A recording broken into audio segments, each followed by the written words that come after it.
Good morning and welcome to Coffee Talk. So today, my Coffee Talk Live CBS Play It podcast launches. I don't know all the details, but I'll post later for when the link is live. And I know that you subscribe through iTunes. It's free. But I will be able to record it each week, and you guys will get to call in and talk to me. And it'll be such a different experience. So what I'm going to do is take the Coffee Talk of the week that has the most views, the most shares, the one that I think resonated, you know I can't say that word, the most with Coffee Talk watchers, and expand that into Coffee Talk Live. So this is another just an expansion of the Coffee Talk brand, but it's so exciting that CBS believes in Coffee Talk and goes, yeah, real women and now men are a work in progress, and we need a voice like that. And I thought, oh my God, this is really happening. This is amazing. Coffee Talk hasn't even been around for a year. So it's like, we are doing this. This is crazy. Anyway, my first podcast will be up today about manipulation. It's interesting and informative and satisfying, I think. But today I wanted to talk to you about the practice of gratitude. So a long time ago, when I was in a relationship right before Michael, it was like the worst kind of relationship. I've spoken about it a million times. I use a fake name. I call him Sven. He had not only manipulated me, but broken me completely. I was completely broken. And when things ended, I literally found myself on the floor of an empty apartment. And it was like something movies are made of. I was literally like in the fetal position on the floor in an empty apartment, trying to figure out how it all went so wrong, how I got there. A friend of mine said, you need to practice gratitude, Jamie. You are solely focused on the misfortune in your life. Oh, I hear it. I feel it. It's coming. Here it comes. Guys, out. Come on, let me finish talking. I do not have button change. Out. Come on. Max, stop chasing your sister, please. Charlie, put your night-night up.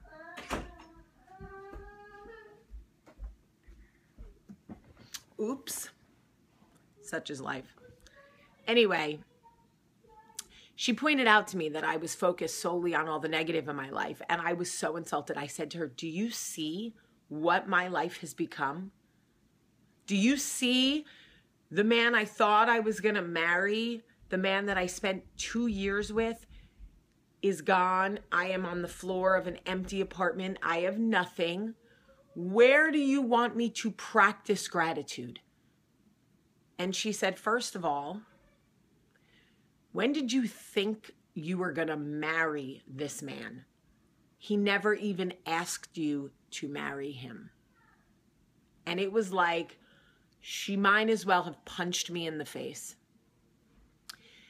Then she said, you've created so much of this. You have stayed in this relationship way past the expiration date. You've allowed this man to abuse you in every which way.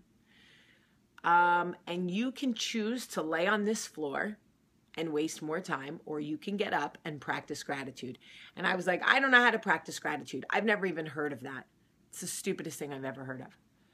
Well, she gave me some advice as to how to practice gratitude, but I was not in the gratitude practicing mindset. Okay, I was miserable.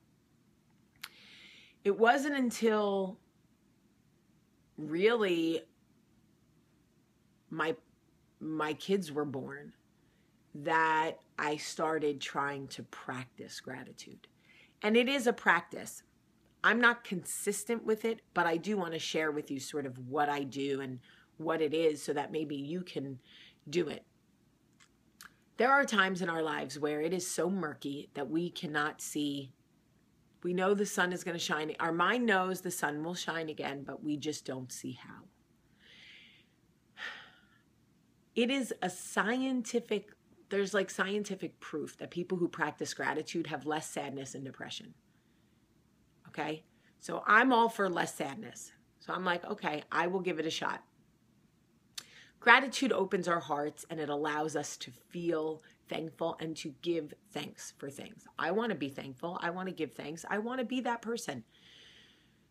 It's not like complicated.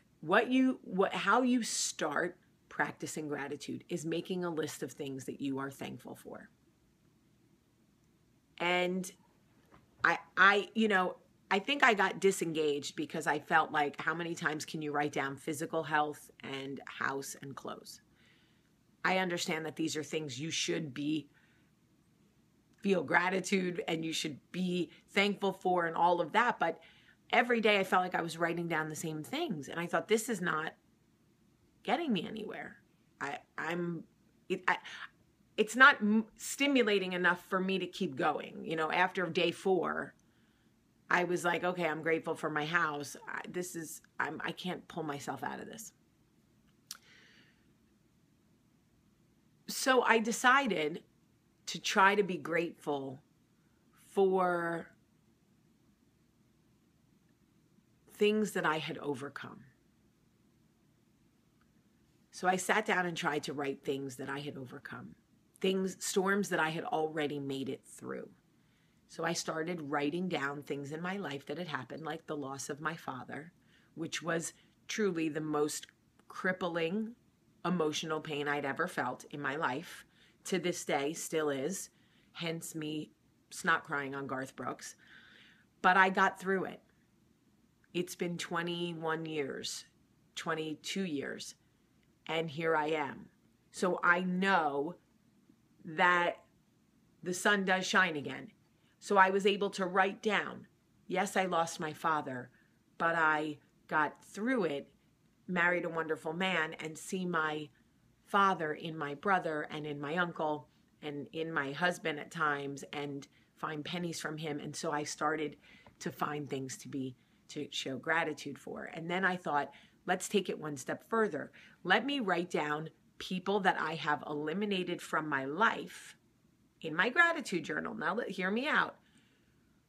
Or people that have walked away from me, but what did I learn? I want to express gratitude for what was learned. This was not as easy. So I made a list of people that were no longer in my life, whether because I walked or they walked. And then I forced myself to find the lesson and feel gratitude for it. That was not always easy because there were some people I was still disgusted with, if I'm being honest. If you need a pick-me-up, gratitude will always do it.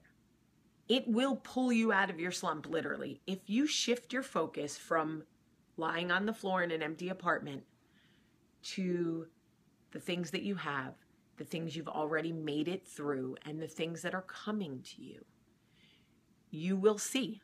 Legitimately, it rhymed. You will have less sadness and less depression. I'm not kidding. And also, small acts of gratitude for other people throughout your day. I love this. Scarlett is the best at this. Write a letter to someone who's not expecting it. Shoot off an email to someone just to say thanks. Email your pediatrician to say, everybody's healthy, thank God. I just want to say that we are thankful for you.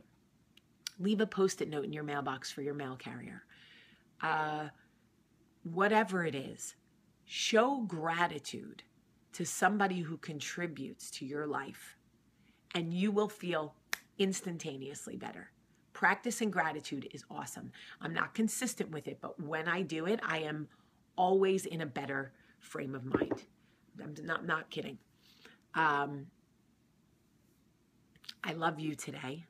I am extremely grateful for you. I love you. Have a great day. Oh, it's hump day, hump day, hump day.